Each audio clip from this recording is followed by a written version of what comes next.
Actes des Apôtres, chapitre 5. Mais un homme nommé Ananias, avec Saphira sa femme, vendit une propriété et retint une partie du prix. Sa femme le sachant, puis il apporta le reste et le déposa aux pieds des apôtres. Pierre lui dit, « Ananias, pourquoi Satan a-t-il rempli ton cœur, au point que tu mentes au Saint-Esprit et que tu aies retenu une partie du prix du champ ? S'il n'avait pas été vendu, ne te restait-il pas ? Et, après qu'il a été vendu, le prix n'était-il pas à ta disposition ? Comment as-tu pu mettre en ton cœur un pareil dessein ? Ce n'est pas à des hommes que tu as menti, mais à Dieu. » Ananias, entendant ces paroles, tomba et expira.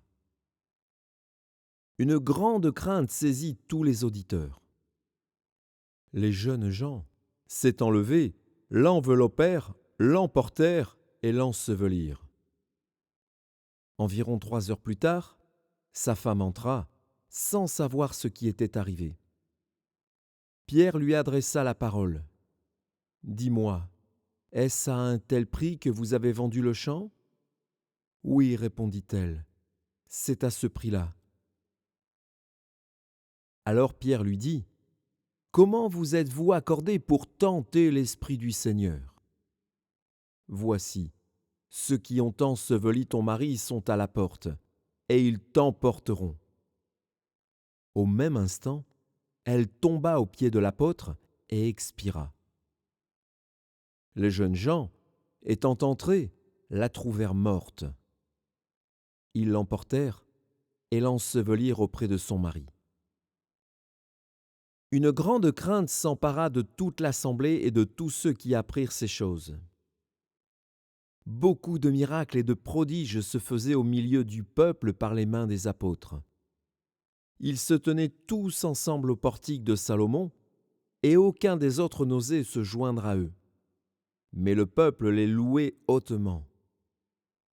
Le nombre de ceux qui croyaient au Seigneur, hommes et femmes, augmentait de plus en plus, de sorte qu'on apportait les malades dans les rues et qu'on les plaçait sur des lits et des couchettes, afin que, lorsque Pierre passerait, son nombre au moins en couvre quelques-uns.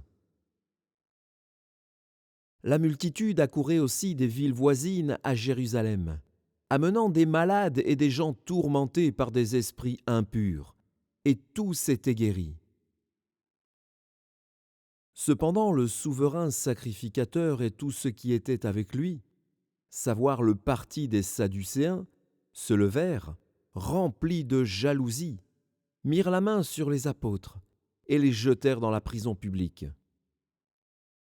Mais un ange du Seigneur, ayant ouvert pendant la nuit les portes de la prison, les fit sortir et leur dit : « Allez, tenez-vous dans le temple et annoncez au peuple toutes les paroles de cette vie. »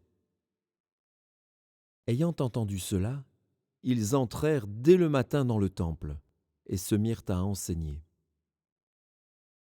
Le souverain sacrificateur et ceux qui étaient avec lui étant arrivés, ils convoquèrent le Sanhédrin et tous les anciens des fils d'Israël, et ils envoyèrent chercher les apôtres à la prison. Les huissiers, à leur arrivée, ne les trouvèrent point dans la prison. Ils s'en retournèrent et firent leur rapport, en disant : « Nous avons trouvé la prison soigneusement fermée, et les gardes qui étaient devant les portes. Mais, après avoir ouvert, nous n'avons trouvé personne dedans. » Lorsqu'ils eurent entendu ces paroles, le commandant du temple et les principaux sacrificateurs ne savaient que penser des apôtres et des suites de cette affaire. Quelqu'un vint leur dire : « Voici, les hommes que vous avez mis en prison sont dans le temple, et ils enseignent le peuple. » Alors le commandant partit avec les huissiers, et les conduisit sans violence, car ils avaient peur d'être lapidés par le peuple. Après qu'ils les eurent amenés en présence du Sanhédrin, le souverain sacrificateur les interrogea en ces termes : « Ne vous avons-nous pas défendu expressément d'enseigner en ce nom-là?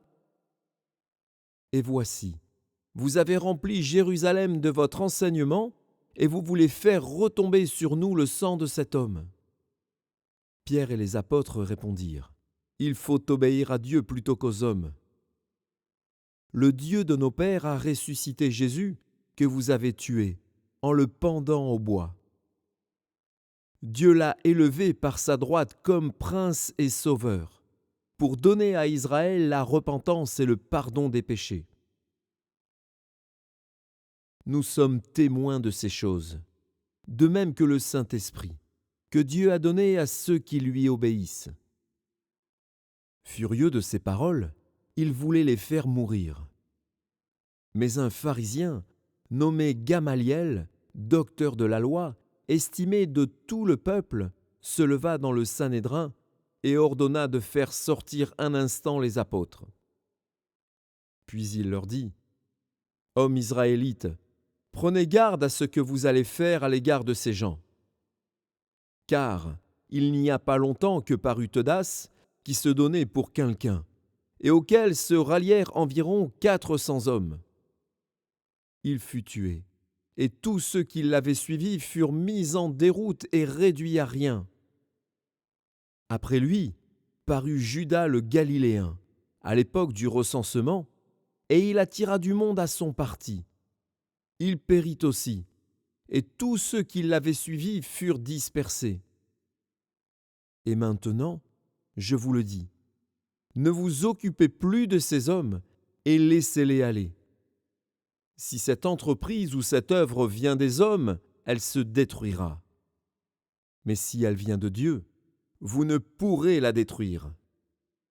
Ne courez pas le risque d'avoir combattu contre Dieu. » Ils se rangèrent à son avis, et ayant appelé les apôtres, ils les firent battre de verges, ils leur défendirent de parler au nom de Jésus, et ils les relâchèrent.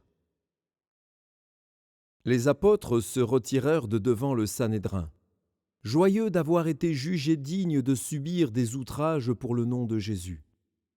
Et chaque jour, dans le temple et dans les maisons, ils ne cessaient d'enseigner et d'annoncer la bonne nouvelle de Jésus-Christ.